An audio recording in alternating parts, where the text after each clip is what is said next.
Now consider yourself as an accountant of a large business entity. Yes, you have grown up, okay, from accountant of a small business entity to accountant of a large business entity. Yes, an entity in which there are so many transactions for cash and so many transactions for credit purchases or credit sales. Yes, this is the entity where we need to subdivide our journal. Look, in our earlier modules, we have learned this thing that entity is small, then general journal would be quite sufficient to record all types of cash or credit transactions. Even the events and conditions would also be recorded over there in general journal, in the same general journal.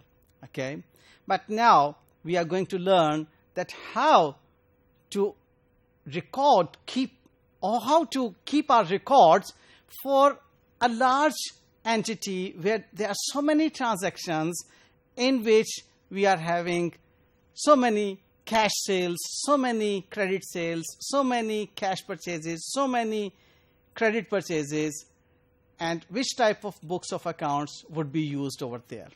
So let's see that in this type of entity, which is large, journal is subdivided into certain journals, and that subdivision of journal is just required because of frequent cash transactions or large number of credit purchases or credit sales, which in fact create numerous debtors and creditors.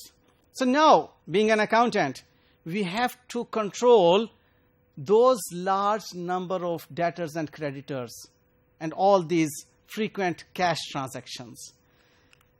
So for this type of organization, the accounting system that would be developed will include sales journal, purchase journal, sales return journal, purchase return journal, cash book, or which is also known as cash journal or cash register, and the general journal. Remember, when we are saying sales journal, it is prepared for credit sales transactions only. Purchase journal is prepared for credit purchase transactions only. And purchase return journal is prepared for those purchases returned which are against credit purchases. And sales return journal is prepared for those sales returned which are against credit sales only. Remember, there is no cash involvement over there. And for cash book, we record all types of cash transactions, cash receipt and cash payment. And remember, when we say cash transaction, it also includes bank transactions, because bank is also considered equivalent to cash. So all the transactions are recorded in sales journal, purchase journal, sales return journal, purchase return journal, and cash book. These are the cash and credit transactions. Now left general journal. General journal is the book in which we record events and conditions. Events are not cash transactions or credit transactions. In the same way, conditions are not cash transactions or credit transactions. But remember over here, if there is some event in which there is a loss of cash, that event will be reflected in the cash book. Yes, the event in which we are losing cash by theft or by any accident, that cash loss would be recorded in cash book.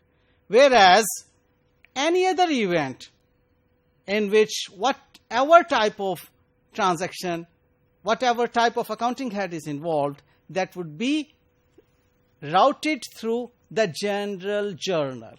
and conditions, which are in fact the adjustment in already recorded transactions and events, would always be recorded in general journal.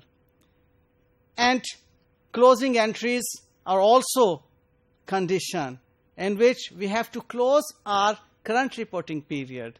So those closing entries are also recorded in general journal. Okay? So important tips to remember in this module are that journal is also termed as daybook. Yes. If someone is saying daybook, have you learned about daybook? Say yes, this is the same, journal. So daybook and journal is the same thing. Broadly speaking, there are 3 types of journal or daybooks. For credit transactions, which are purchase journal, sales journal, purchase return and sales return journal. And for cash transactions, which are the cash journal or cash book. And for other events and conditions, which is the general journal. Thank you.